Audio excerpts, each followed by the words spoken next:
Magandang umaga mga kaibigan. Another day, another chicken vlog. At for today's video, may masama at magandang balita tayo dahil kahapon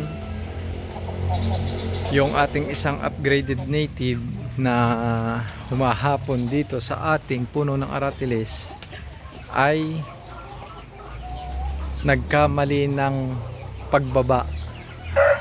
Doon po siya bumaba sa likod nun, dun sa loob ng ating bakuran. Ay tamang-tamang nakaligaw yung ating isang alagang doggy. At sa hindi inaasahang pagkakataon ay nakagat po yung ating manok. Kaya wala na po siya ngayon. At atin na po siyang itinapon dun sa agbang para kung sakali mapakinabangan siya ng mga sawa o ng mga bayawak dun. At ganoon naman din po yung isa pa po nating manok na maalala nyo yung ating mga upgraded native na ligaw dito, yung isang row na pinakamalaki ay nadisgrasya din. Nakita ko siya dito, nakasiksik po siya doon sa sulok, hindi na po siya makagalaw. Ewan ko kung ano nangyari dahil nung nagpapatok ako kinaumagahan nakita ko lang siya dyan. Kaya binigay na lang po natin doon sa ating isang tiyahin para may pang ulam. Pero sa kabila po nun ay mayroon naman po tayong good news. Dahil itong atin pong si Whitey, kung matatandaan nyo po, ay inilagay po natin dito yung mga itlog. Yung mga itlog ni Maya at ni Mai na upgraded native natin na kinross natin kay Makoy. Yan po, oh, makikita nyo. May sisiw na po. May sisiw na po sila. Yan. Ito, ligaw na po tong isang to. Yan, oh. Bagong labas tong isang to. Yan. Well, hindi ko lang alam kung ilan sila dahil hindi ko pa nakikita yung iba.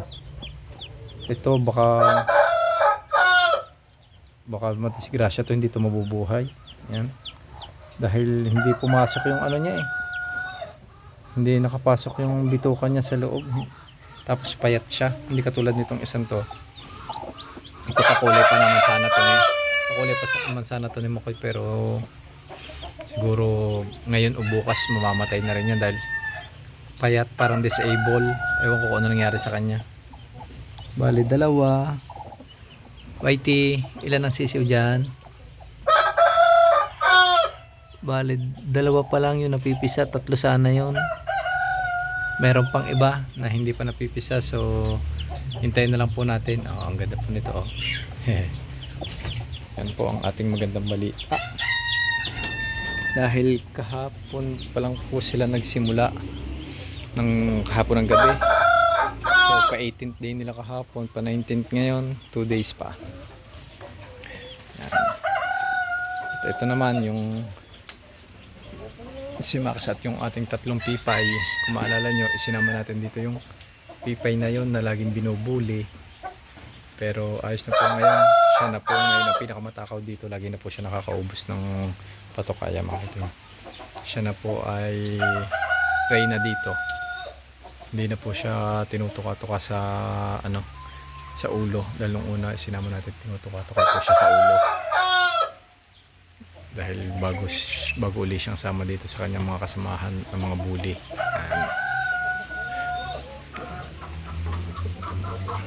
So yun, bali tatlo pa lang po yung sisiw na napipisa. Yung isa siguradong hindi na po natin inaasahan na mabubuhay pa yon dahil kita nyo naman labas yung bituka niya, hindi nakapasok sa loob, tapos hindi siya makatayo. At naman yung ating native hen. Yan. Hindi pa rin po natin siya na-introduce dun, pero baka isang araw o sa mga susunod pag gumanda ang panahon, introduce natin siya dun. Yan. Ito po si Rio. Ito po ay pwede nating i-out kung sino may gusto. Yan. 7 months IG RRA line. Yan. Tsaka ito po yung ating mga free range na 45 days.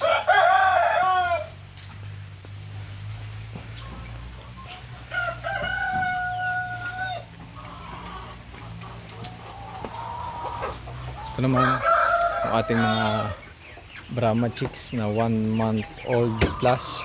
Malalaki na lang, ang bilis nila lumaki. Mga dark blue sila. Yung mga, ito lang isang tong white, light blue, tapos ito splash. Ayan. Maulad po ngayon dahil ng bagyong dumadaan ngayon. Kahapon po hindi, pero ngayon pong araw na to mas maulan po. Kahapon ambon-ambon lang, mabilis lang, pero ngayon po ay halos kanina pang umaga umuulan. Yan. Yan po. Ito yung ating unang nag-iisang splash na napapisa ni Whitey. Yan. Siguro puro ito. Tapos ito yung ating mga silky. Yan. At ito po yung mga anak ulit ni Makoy. Yan. Ang lalaki, ang gaganda nila ng kulay. Manang-mana sila kay Makoy. Yan. Pour out din po yan kung sino may gusto. Tsaka ito. Yan, yung ating silky na 3 months. Yan. Ito po, ang kulay po nito ay mana sa kanyang tatay, si Momo. Yan. Kita niyo po. Kulay na kulay ni Momo.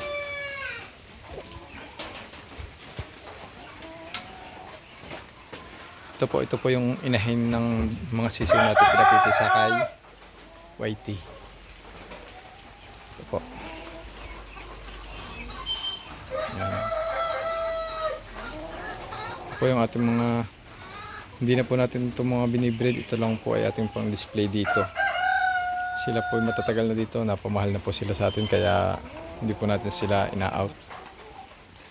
Yan, tingnan niyo po, kuhang-kuha ng tatlong sisiw yung kulay ni Makoy. Tapos yan po si Mocha, hindi pa rin po siya nangingitlog, pero hindi na rin po yan magtatagal. Ito naman po ating Rhode Island na show type. Hindi ko po alam kung hindi pa rin po siya umiitlog, pero siya po ay nagpapakasta na. Tingnan niyo, pag hinahawakan, bumababa na siya ng kanya. Ayan po ay nagpapakita na ready to breed na siya, kasi hindi pa siya umiitlog. Pero mabata pa po siya, nasa 9 months, hindi ko pa po siya i-breed. Hintayin po natin mag fully matured, mga 1 year. Yan. Para at least yung kanyang mga organs ay fully matured. Mas magandang i-breed. Or wait natin yung first molt niya para dire-diretso. Yan. Hindi naman tayo magpuproduce ng madaming sisiw niyan. Tama lang.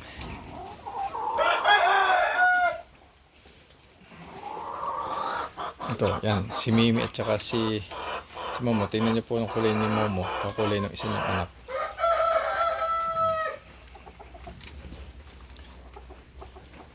So, yan muna po ang ating update for today dahil maulan po. Ingat po tayong lahat. Lalo dyan sa mga dinadaanan ng bagyo. Samar ata ang dinadaanan ng bagyo ngayon. Ingat po kayong lahat. Keep safe. At lagi po tayo magdasal. Salamat po.